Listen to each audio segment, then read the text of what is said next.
Hi, welcome back to Gotta Be Me podcast. We're so happy to be here again with you today. We're your hosts. My name is Sophia Benyon, and this is my cousin, Peyton Benyon. Welcome back to our channel, everybody. If you are new here, please don't forget to like, comment, and subscribe, and we'll appreciate it so very much. We consider ourselves so extremely blessed today to have Sister Jen Smith on the podcast. We have been trying to podcast with her since June of this year. So 6 months later, we finally got together. And the craziest thing is, she contacted us and said, girls, I'm coming to podcast. We loved that so much. Normally it's pulling teeth. We're begging people. We're asking them to squeeze it in. Please, can you drive? Please, can you come? Okay, it won't work if you can. We do this week. Please, please. And finally they come and she said, girls, I'm coming. And me and Peyton were like, how blessed can we be? So we're so excited about that. We're so happy to have her. She actually made a 6-hour drive from Ontario, Canada, which is crazy to me. I can't believe she did it. We're so blessed. But Sister Jen, welcome. We're so happy to have you. Thank you. Thank you. It's an honor to be here. I'm very excited. Well, we can't wait to hear what you have to say. She has such a fascinating mind, and she's really opinionated. I can't remember what I was saying. I really love talking to opinionated people. Like, people that, like, don't have an opinion about things. I'm like, I feel like our conversation kind of dies. But when I'm like, what do you think? Well, I think this. Well, what do you think? Like, I love the exchange of that. So, Sister Jennifer Smith is a judge up in Canada. And she also, yesterday, got her, I'm going to let her say it. Yes, I achieved my 2nd degree black belt in Goju-Ryu karate. So, yes, Nidan, we call it. I don't even know what that means, but that sounds impressive. And you teach karate as well, right? I do, yes. Watch out. Bit. Okay, don't mess with her. A judge that does karate, what? You say something nasty, I'll definitely send you a karate emoji from Gotta Be Me. We're so happy to have her. She already even told us, like, it just keeps getting better because she's like, I'm coming and we want to talk about this. Me and Peyton were like, yes, we do. So very good. We want to talk about. We just really want to get into it. So very good. So Jen, you mentioned wanting to speak, about your journey from feminism to, what would you consider yourself now? Because, is all feminism wrong? No, absolutely not. Absolutely not. And it's born of a good spirit, frankly. The intention is for equality. And that can never be wrong. That can never be wrong. The Lord made us equal and equal not in every way, however. And that's the crux of the friction between positive feminism and the darker side. It's figuring out in what ways we're equal, right? Exactly. And what ways are not. Exactly. Well, I think it's a conversation of the ages and for the ages. I think it's constant discussion. And I even just the other night, my mom and dad were just talking about it, in the evening at home. And I just, overheard them. And I'm like, we are always going to be talking about this, aren't we? Like, this is always going to be an issue. Men and women, and how do we work together? And can we work together? And what, it's just always like you said, friction. Absolutely. It's remarkable to think that there was a time in the recent history, frankly, in the history of our grandparents' memories, where women were not participating in any meaningful way in any kind of governance structure. They couldn't run for office. Of course, they didn't have a vote originally when we were looking back in the early 1900s. And so as that time then unfolds, you have women going to law school, you have women becoming judges. And so absolutely we stand on the shoulders of those giants, those trailblazers who got us to this point. Absolutely. Yes.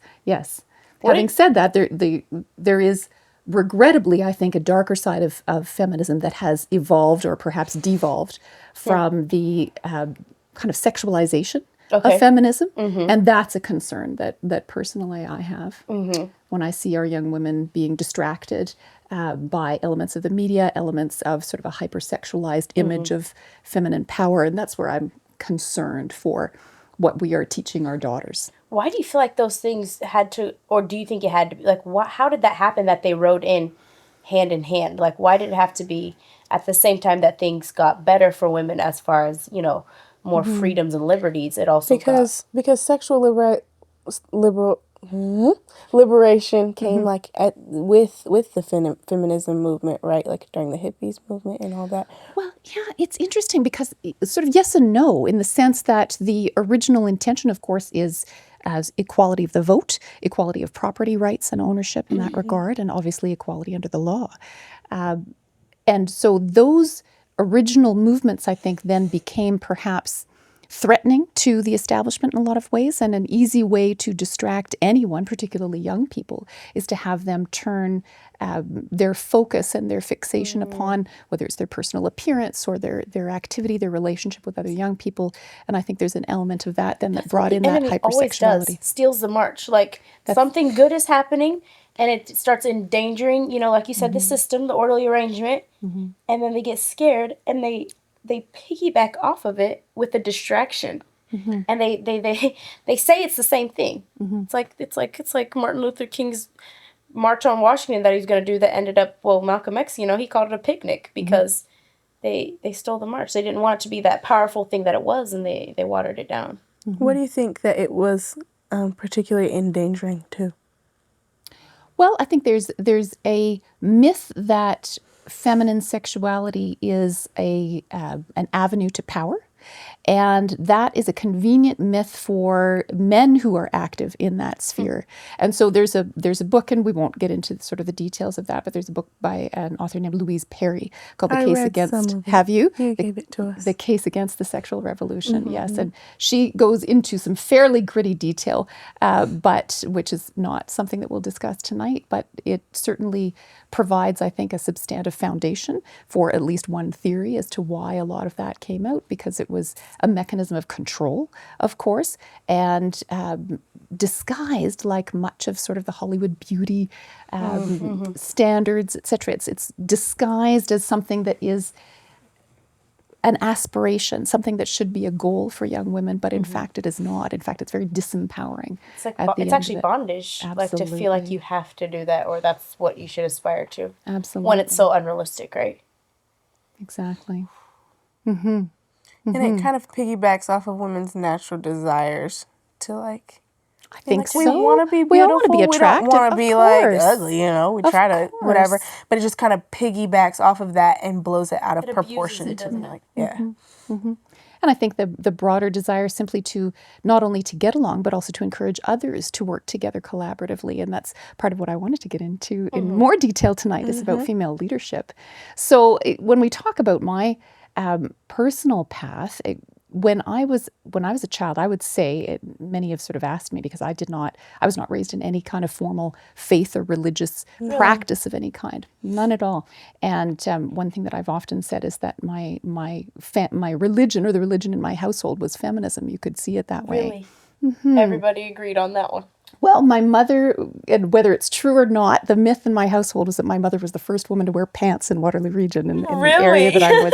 Yes, right. I don't know whether that's true or not, but that was sort of a bit of a family myth. And my dad had a little plaque, one of those little sort of. I'm not sure how to describe it. It's not stone, but it's sort of that idea, right? And he had a little plaque on his desk, and it read, "Men of quality are not threatened by women of equality." And Nothing I wrong thought with that. exactly. Nothing wrong with that. Okay. Very supportive. My sister also, thank the Lord, is very successful. I'm very proud of her. I love her very much. And she is in a completely different sphere of endeavor. But that's, we did always have that quiet, You were raised to solid be support. successful Absolutely. women. Yeah. Absolutely. So much positive as a result, right? Much positive Absolutely. that comes out of it. No question about it.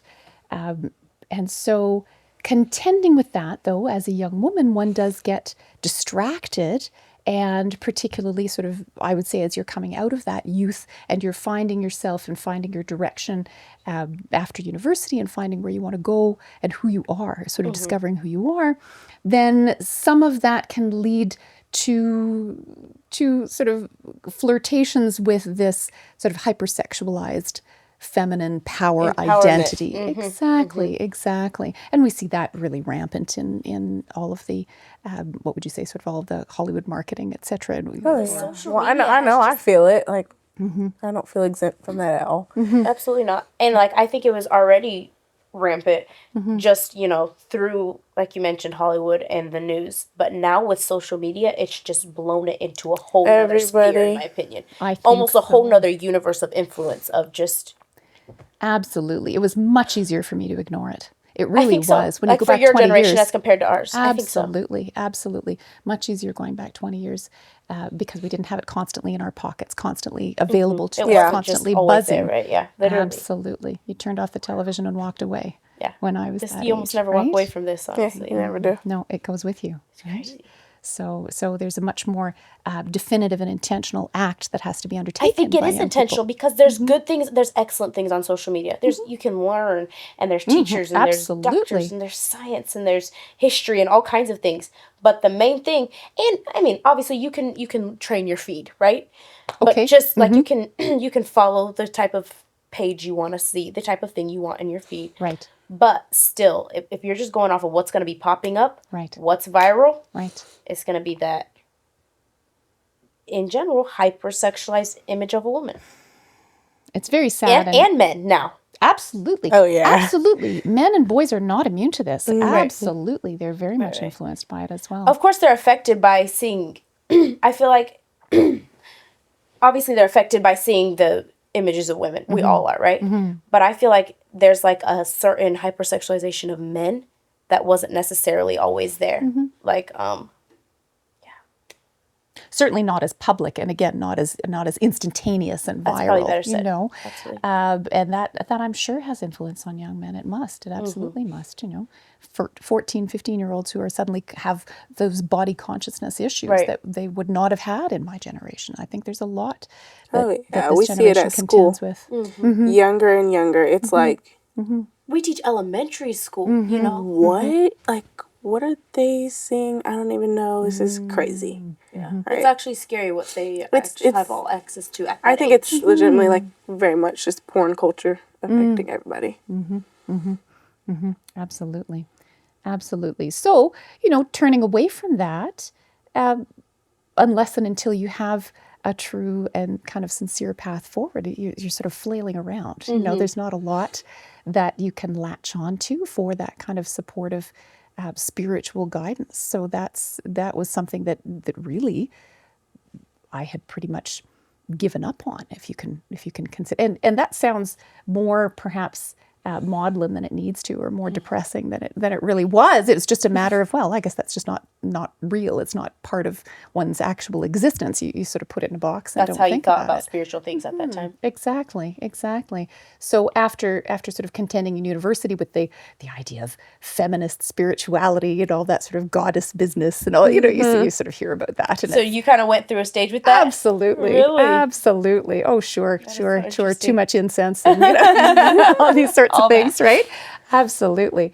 And I think that's still, you know, I almost hope there's an element of that's still university culture, because it's I think a phase that many need to go through. That they need to go through. I think funny. so. That is It's a cool. learning. so. It's a learning phase. That's right. That's right. But, you know, again, there's no substance there. There's no, and I, you know, I apologize in advance if I'm sort of offending anyone. That's not my intention, but certainly from my experience in any way, I was not able to find anything of substance in that world.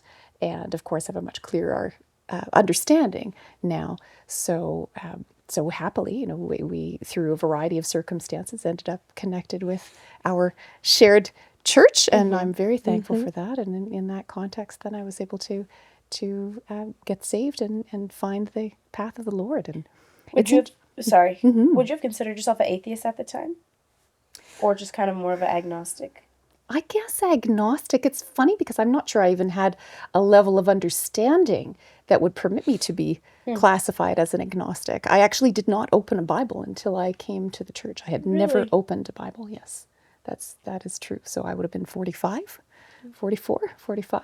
When that So took hard place. for us to imagine Yeah, growing I up can't. literally inside the Bible, you know? Like, Yep. Yeah. So you have a vague understanding of the Bible stories that are kind of in like around the general. Common. That's right. Yeah, like that's right. baby Jesus because David. Christmas. Sure, that sort of thing. You know, Noah and the ark, and you know, the Jonah and the whale. You have a sort of vague understanding of these stories, but no. It would have no place. It would literally be a floating story. It might as well like be a fairy tale. Pinocchio. it Absolutely. might as well be Greek myths. Yeah. Absolutely. Exactly. That's interesting. Exactly. And I think there's a significant element of academia that would want to encourage that kind of I've seen uniformity, where you know it is akin to Greek myths, and of course that's certainly not what I believe at this point. So That's crazy.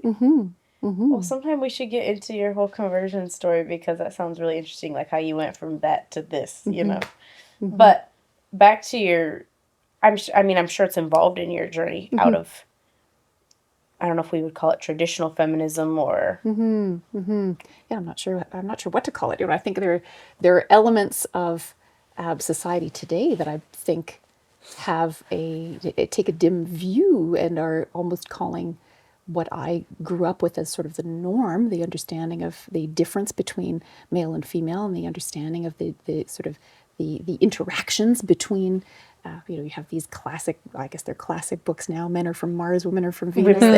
That's what came out when I was a young person. So that was sort of the baseline understanding, which to my information now is kind of no longer considered the baseline. So I'm not really sure where any of that would fit at how this people point. would, what they would call that now. Yeah, I don't know. Again, and like you said, we're not wanting to offend anyone, but to me, it would be a little silly to try to claim that men and women are not different. Yeah. Like, you have to acknowledge that. I like to know they didn't have any brothers. I'm like, you did not. Respectfully, you had no brothers. Like, you do not. This is I don't. You didn't go to school with any boys. All right. You don't. You never met a man. Apparently, Like, we have to acknowledge that they're different. I would think so. Certainly, our manner of interacting with the world is very different. Yes. And I think that is the manner in which the world interacts with us as well. Absolutely. Yeah. We're socialized for sure. Absolutely. But I think it really plays out then in, for example, the mechanism by which we attain leadership goals, or the means by which we operate once we're in those kind of leadership roles, and the difference between a successful leader who is male and one who is female. Women cannot undertake the same approaches, nor we want to undertake the same approaches. We wouldn't even naturally starts getting ugly. I wouldn't think exactly. Yeah. And it's not, it's just not a good fit. It just doesn't, and it frankly, I think leaves a lot on the table. That's the other thing. When women are fixated upon or are sort of misled to believe that they must adhere to a male standard of leadership, then I think we leave a lot on the table. We have so much to bring to a leadership role that is uniquely, in my view, uniquely feminine. Yes. That we leave that on the table if we don't actively pursue it. We have been talking about this so much with my mom. We have our 4 beds in our room, and we'll all be sitting our beds, and Mom comes and sits right in the middle of all the beds. Right in the middle. And she says, well, I think, and we're all in there like animated. We've been talking about female leadership and how, I don't know if you wanted to talk about this, but a lot about how it interacts in the church. Okay. Because we've been observing patterns within our female leadership in the church. Okay. And observing ourselves and just talking about our lives and how all that interacts. And we were talking to Sister Roz about it a little. Yes. We were talking about it last night. Yes. I don't know what particularly stirred you up about Mother Sims's podcast at all. Well, she is a great blessing to me. Yeah. I can say she is. I'm blessed to have a peer group at work, but there's something about having her in my peer group of faith that is absolutely tremendous and unparalleled. I believe it. It's amazing to think about. I often reflect on the letters that we have from Paul or from the other apostles, and I think that was handwritten, and then it had to be handed off, so folded up and then put in somebody's pocket and handed off, exactly. And then that person would take 6 or 8 or 10 months to get to the place where they're going to hand it over to Timothy or Titus or whomever is going to receive that letter, and then they're going to take it and they're going to unwrap it and they're going to sit there and read it. And I think what a process that was in order to get those beautiful words, in order to get that reassurance. And how blessed am I that I just text her, right? Absolutely. I can just hear her voice at any moment. It is and she's such a writer. Yes, she is. Oh, yes. Amazing. Oh, yes. Absolutely. So and there's so many others in our group there that we're very, very blessed to have that. She calls it the motherboard. That's actually so good. I love That's that. Very Sister Roz. That is very Sister Roz. Engage the motherboard. You notice how she came up with our name, right? Yes. She's so good at that stuff. Absolutely. Yes, I was listening. Yes. And they're like all mother figures in our community, and then they all work together, and it's It's a beautiful thing. It's amazing. It's amazing. It's a level of support that I've yet to truly appreciate and unwrap. I think it's a gift that I get to unwrap every day. Yeah, it's beautiful. So you already are a woman of leadership in the community as a judge. Do you find yourself learning a new side of that in the church? Yes, I would think so. And then do the principles like carry over as well, though? Very much so. Very much so. So communication is essential. I think overall, what I would say the biggest thing. Well, intentionality is the biggest thing, and communication is a significant portion of that. Okay. So intentionality in anything that we undertake, I think, is particularly resonant for women. There's something about making a choice. There are choices that we have to make all day, every day, that I think are engaged with particularly the tension between career and motherhood, choices that we're making and how we're going to move forward in our career, what choices we might make in that regard, and how we interact with different individuals around us in order to balance that forward movement, that sort of upward mobility, so to speak, and then on the other hand, maintaining relationships, which is of great significance, I think. I'm not saying it's not of significance to men. I'm hoping that nobody hears that. There are many wonderful men. I have tremendous colleagues as well who are male, and I appreciate them very much. And many of our beautiful people in the church, I appreciate them very, very much. Absolutely. But having said that, I think there's a level of intentionality that women have to undertake when we're in roles of leadership that probably is not the same from their perspective. They don't have to make those same choices on a day-to-day basis. So a significant aspect of that intentionality then is communication. Okay. Because once you make the choice to develop a relationship with a particular individual, whether that's someone who's working for you, whether that's someone who's working sort of parallel with you, then that communication is the mechanism by which you're going to bring that relationship to fruition. Right. Like as you're talking, I'm like thinking about myself and like the small leadership role that I have and thinking, making choices all the time. Communication, like it's just, that just makes sense. That's how you make your choices work, right? If you're not communicating them, they become meaningless. Right. You can make you can sort of lie in your bed and make a choice in the morning, but if you don't do anything about it, no one cares, right? If you don't do anything about it, exactly. It has to be communicated. It keeps you accountable as well. Absolutely. Communicating those choices. It seems like we have to be a lot more intentional in a way too, just because of we have to figure out how to navigate in a man's world. I mean, men are dominant physically. Absolutely. And in a lot of leadership spaces, men are very dominant. And so I think you have to be intentional with that as well. How do I navigate around this and through this and together with this? Yes. It feels like it is just set up for men too. Like, I mean, and that's what kind of it being a man's world means. And I think that's why, like you were saying, we have more choices that we have to make. Like, I feel like the way it is, the man, he gets up and he goes to work and he comes home at the end of the day and there's no choices to make about that. That's just what he does. Whereas a woman, it's like, okay, do I go to work or do I stay home with my children or how do I care for my children since I will be at work or, what job shall I choose that I can also care for my children at the same time maybe is the best question to ask yourself. You know what I'm saying? Like, just more choices. Absolutely. Because of the way it's set up. And I think that continuous balancing is something that we are always managing. But I think that we are inherently capable of that. So, the Lord only puts in front of us what we can handle. Whether we really appreciate it in the moment or not, usually not. But that is actually the case. So I'm quite confident that that's the case here. And it's a maximization of of that sort of feminine, that inherent feminine resource, that leadership power to manage those balances on an ongoing basis. Yes, and then you bring that to any kind of interactions that you have. So I'm bringing that to my work on a day-to-day basis, my employed work. I'm bringing that to any interactions that I'm having with others, with the ministry, etc. And then bringing that, of course, to counseling and parenting and working with some of the students in school and all of these different elements. Carries into everything, doesn't it? Absolutely. So do you feel like, I know you mentioned your ideas about feminism have changed from college. Do you feel like, is there like an overall way that they changed from before you came to the church and after? Or had you already kind of like evolved into? Well, I would say that certainly I became aware of the manipulation of women, and particularly the manipulation of young women with that sexualization piece. And I think it's very sad when there is any suggestion that women's sexual power is somehow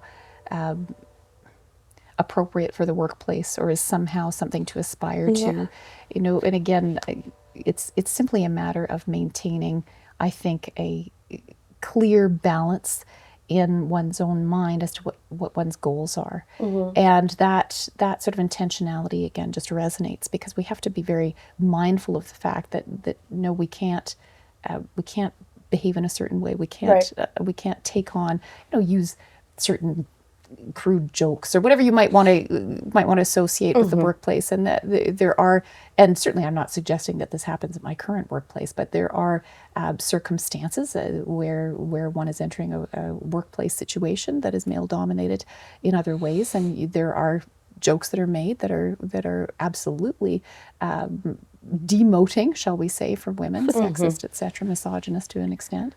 And that engaging with that is something that you absolutely cannot do if you're going to be in any kind of leadership position, for a variety of reasons. Absolutely. Similarly, attire, and I know that you've sort of touched of late on various matters of personal appearance, and I think that's beautiful. But it's absolutely true to be conscious and intentional with what clothing one chooses in a professional role. And the point is not that, in my view, not that women should be entitled to wear whatever they wish in any kind of given circumstance. I think that actually misses the conversation. I think even that is a distraction from the actual conversation. That's very interesting. The question is, what is your intention in the space? How do you wish to present yourself intentionally in that particular space, whether that's your workplace or whatever it might be, and who is actually making that choice for you?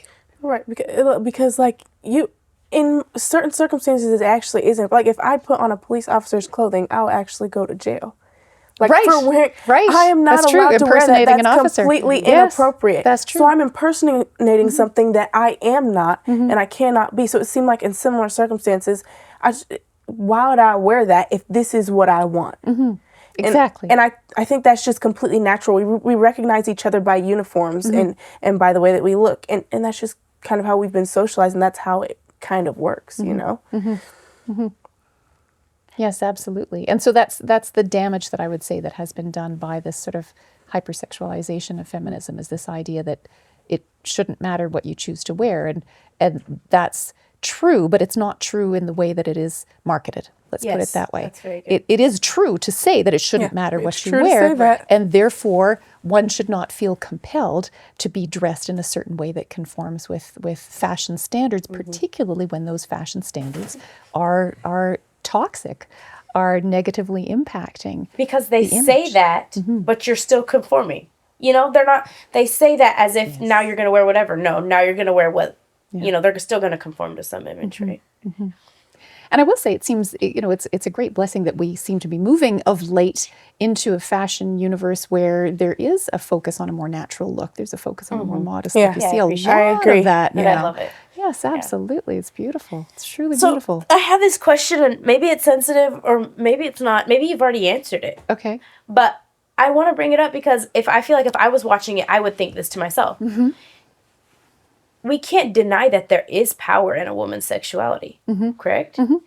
So how does a woman learn to use it appropriately, when and where? How do you manage that? How do you balance that? And that is a very important question.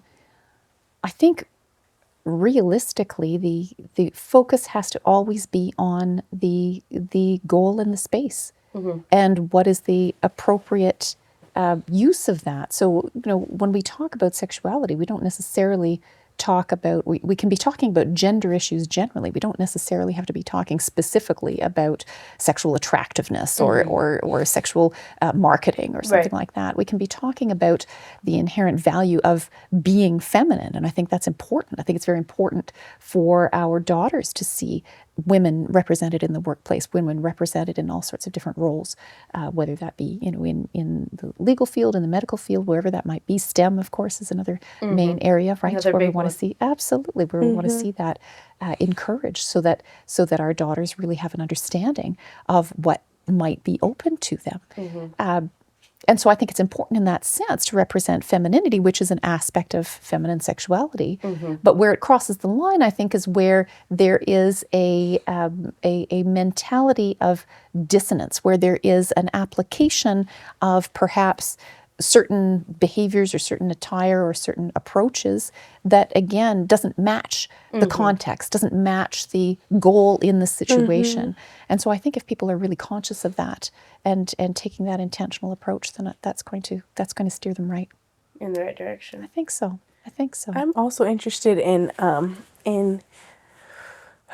feel like a lot of times women, they start getting in leadership roles and things like that. And I feel like they start acting masculine, or they get there by being masculine. Okay. You know what I mean? Okay. Like but assertiveness isn't masculine, but you can do it in a masculine way, and it would maybe be considered more of a masculine trait. And I even consider this about preaching, like in the church. You know, sometimes I feel like we were kind of raised to preach somewhat masculinely. Okay. Like if I go back and look, I feel like we might be slightly masculine. It's been mostly male preachers that we've been influenced by. And then it seems like the female preachers that we were influenced by, and we were definitely influenced by amazing female preachers, kind of preached in a more masculine way. Okay. Nothing negative. Just how it was. Okay. So I feel like I have like some cognitive dissonance kind of surrounding that sort of space. Sure. And that's exactly why it's so important to be modeling the sort of appropriate use of feminine power and the application on a practical day-to-day basis of those what I see to be uniquely, well, perhaps not uniquely, but primarily feminine traits. And so, the importance of communication, the importance of valuing your employees' goals and what their personal attributes are and what their learning path might be. So if you have folks who are working with you or folks who are working for you, then encouraging them in the areas that are of interest to them and taking a real approach to appreciating their strengths rather than just sort of treating folks as kind of the byproduct of the system. Sort of using your nurturing powers. Absolutely. Versus. That's interesting. Absolutely. Maybe that's why more women tend to be teachers than men. Because I think there are a variety of reasons for that, sister. I think there are very practical reasons for that because of the school day, right? And teaching is a beautiful calling. It really is, and it's one that is also compatible with motherhood. And so I think there's a significant element of that goes on. Makes sense. Certainly, the legal field is generally difficult. We'll put it that way. It's not incompatible with motherhood. Obviously, I am a mother as well, but it is difficult. It is difficult because of the hours, because of the expectations, because of the drive in the legal field. So there's absolutely a lot more balancing that necessarily has to be done. That's not to say that teachers don't work after hours. Absolutely they do. They have marking. My mother was a teacher, so I saw it. They have all sorts of marking to do. They have school plans to make. They have to manage school activities and special activities, special events for the students. The good ones anyway seem to be involved in everything. They're coaching a sport and they're doing the play. And absolutely, they're always busy. But in our whole school, we only have one male classroom teacher, correct? Okay. Yeah. Okay. In kindergarten through 5th grade. And there's other men in our school, and it's great. It's just interesting that that's how it's kind of worked out. And I wonder, I don't know the statistics on that. I wonder if it is changing a little bit over time. Certainly that's what I had heard when I was in university, but I don't know what the current situation is. I would think so because boys need to see good role models. It is so good to have a good, solid men in a school. Absolutely. The difference it makes is actually... I'd be looking at boys, I'm like, if there was a man here, you would not be doing any of this foolishness. It's so true. It's so true. Something about when a man walks in the room, I don't. And that's another thing, like, we can act like it's not true, but men just have a certain presence. Like, I don't even know. It's just different. It's not better. It's not worse. It's just different, right? Absolutely. Different leadership qualities. Again, it comes back to that idea of different leadership qualities. So, Yes, so women's ability to guide and to nurture, I think, is something that is probably undervalued, broadly speaking, in society, because we do have, and there's a real tension.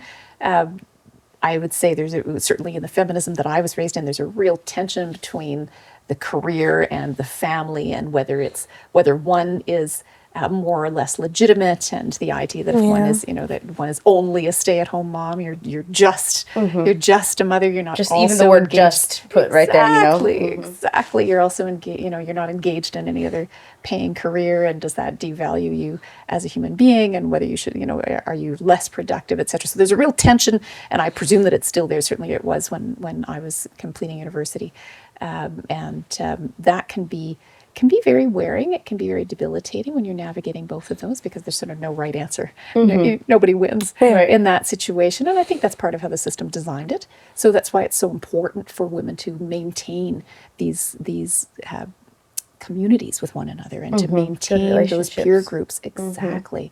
And really interact with one another. It's so important. So important. So, okay, this is actually I'm getting blessed and helped personally right now. I'm so serious, because I feel a pressure. I really do, as and again, like I said, my small leadership position to I feel like to be a good leader, I have to lead like a man, a boy. It's not true.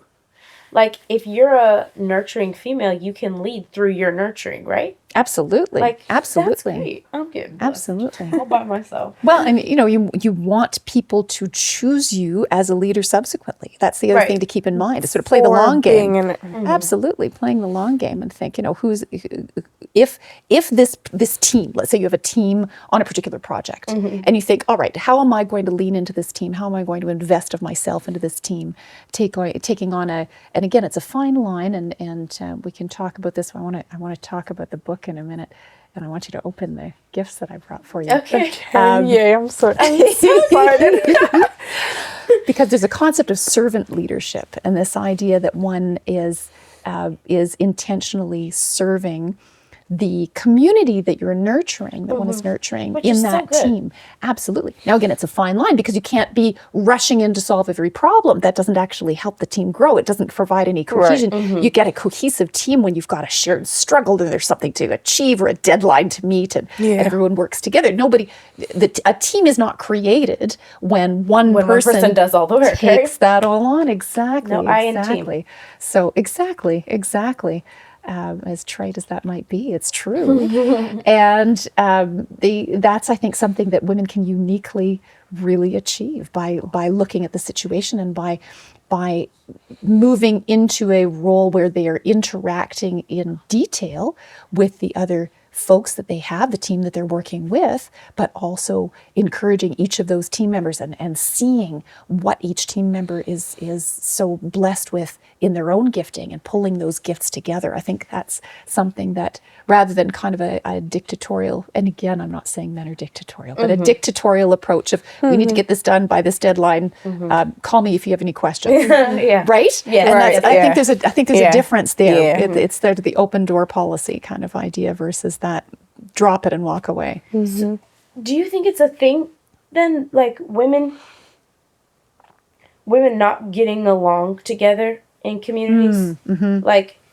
Almost I feel like there's an idea that it's almost worse than the men in some ways. I think there's this idea that even men, when they have a problem, they fight it out, they figure it out, and then it's over. And women kind of just constantly are a little bit catty and more passive aggressive. Do you think that's a thing? And if so, what do you think causes that? I do think it's a problem. I do. What do I think causes it? I think it's an inability to communicate meaningfully. I think that, for example, when you have, and I see it in the reverse. I'm very blessed with the team that I engage with in my office. They're amazing. I have amazing women that I work with, and some amazing women that have gone on to other things that I to meet them. That you really would, and they would love to meet you. I can tell you that as well. They would love to meet the two of you. I have no doubt. And so I see it, because I'm so blessed to not have that problem. Let's put it that way. But undoubtedly, often there can be unaddressed hurt feelings. There can be competition around, particular achievement or whether it's a job promotion or whether it's leading a particular team or becoming engaged in a project that someone felt that they should have been involved in. And I think there's a lot left unspoken. Again, because I think women are afraid to tap into that side of themselves. And I think I was going to say, do you think any of it has to do with the fact of women, maybe trying to lead like men? Absolutely. Exactly. Absolutely. That inner friction, and then that comes out with other people because whatever's going on in here is going to affect what's going on out there. That's right. That's right. Very much so. Very much so. I think that inner conflict really does bubble out and becomes conflict amongst people who have otherwise worked very beautifully together.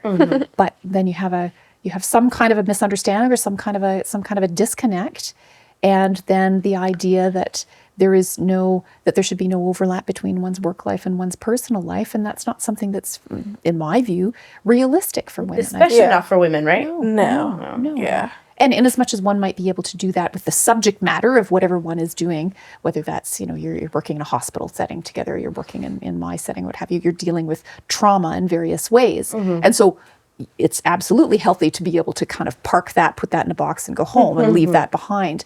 But the interaction between your colleagues in that context, in dealing with those traumatic experiences, that's what we're not going to leave at the office. That's what we're going to bring with us. And so we have to manage that. And I think that's, and we don't partition that, I think, in the way that men do.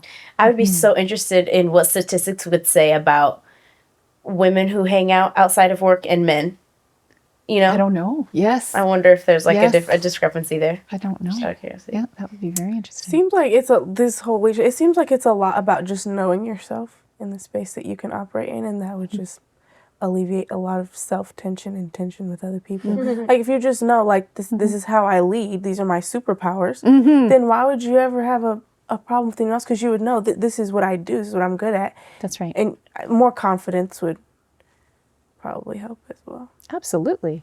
I like the term superpower too. That's a good one. I like that a lot. And it's a matter of, if you're conscious of your own superpower, then you're going to not only will you not be threatened by someone who has a different one, you'll think, oh, hey, that's great. Let's put our superpowers together. Absolutely. Yeah. And true leaders think like that. They're visionary, and they understand that I need every superpower I can get in order to make anything run. Yes. But I don't know if that's something that comes with age to really understand, or certainly maturity, life experience does affect when that. you try something, you're like, well, that was not my superpower. That didn't work. On to the next endeavor. Like that was bad.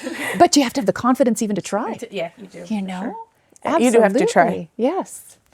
People are so brave to try things. People are brave. I agree.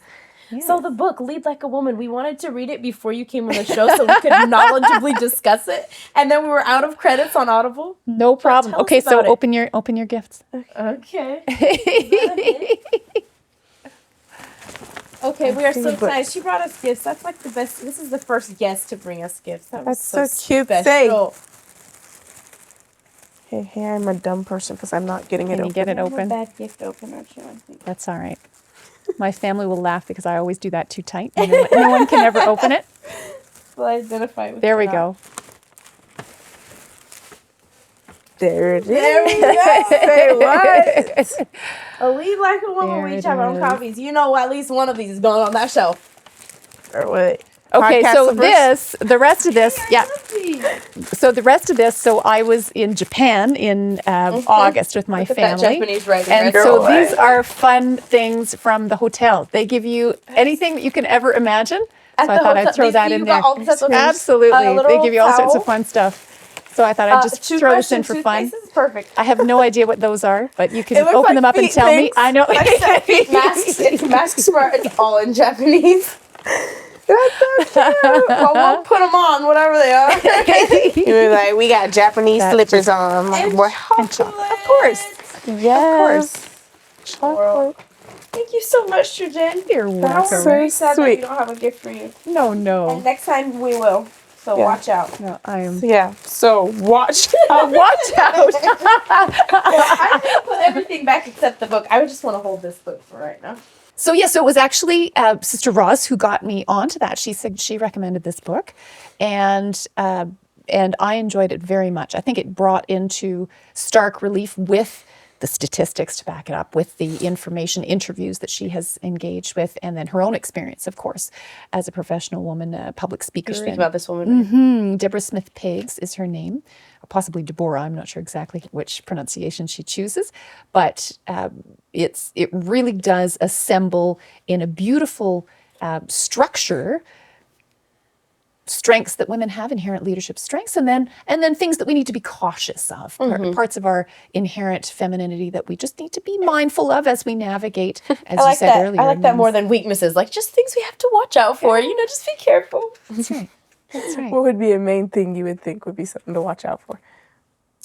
I think we can be overly emotionally connected. So we have to be mindful of it. I do. I think it's important to be mindful of our emotional connectivity to one another. It's like our strengths are also our weaknesses, huh? Superpower. Look, Right? Yes. That same idea. Absolutely. Absolutely. So, managing that and again, approaching things with intentionality so that you know which relationships you're investing in. I think that can really be the challenge, is that we can invest emotionally of ourselves, not recognizing or not realizing that perhaps it's not mutual. And there's nothing wrong with doing that in a non-mutual, again, we're talking about the business context, in a non-mutual arrangement, provided that you're aware of it. Because if you're not aware of it, that's when you get hurt. And then those hurt feelings, we can harbor other those. people, right? Oh, that's yeah. right. That's Be right. keeping it in too. This is so great. Thank you so much. Very welcome. You are very welcome. Thank you so much for coming. I enjoyed We it. loved having you Yes, so much. yes, And I that's a enjoyed long it very drive. much. You came all the way. We really appreciate it. Wow, I value you both very much. Do you have any particular message for our viewers before we sign off? I would say just approach your choices with intentionality, make those choices boldly, and never hesitate to ask for support when you need it. That's so good. That was so perfect. Sounds like you sound like a book. That's amazing. Maybe I'll write one someday. Yeah, you should. Maybe you should. Well, Be good. thank you so much for viewing another episode with Sister Jennifer Smith, everybody. Did you talk about everything that you wanted to talk about? I believe so. Okay. I just want to make sure. Make sure her heart was unburdened. Yeah, because she drove all the way. Every single thing that she wanted to say. Was there one more story that you wanted to tell? Was there anything else that we did not talk about that you wanted to mention or bring up? No, I don't think so. I'm very grateful for the two of you. I'm very grateful for all the support we've had in the church. I'm very grateful for the welcome that has been extended to us. Well, we're grateful it's quite to you. beautiful. It's crazy how much we need each other. No one just yeah. And it's crazy. Like the church needed you as much as you needed the church. Amen. Beautiful thing. Like it's so crazy.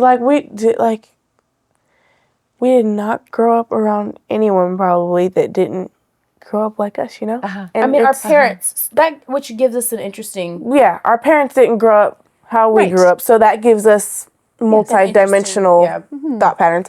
But just talking about how you grew up and all of that is so interesting, how those giftings would interact and how much we would need someone like you to inform us How about. beneficial it is. Yeah. Very nice. You all need to get in the comments and comment a little karate person. If you learned something today, I learned so much. Yeah, that was good.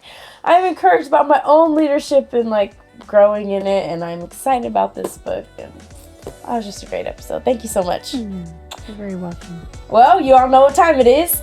Peace, love, and hair grease.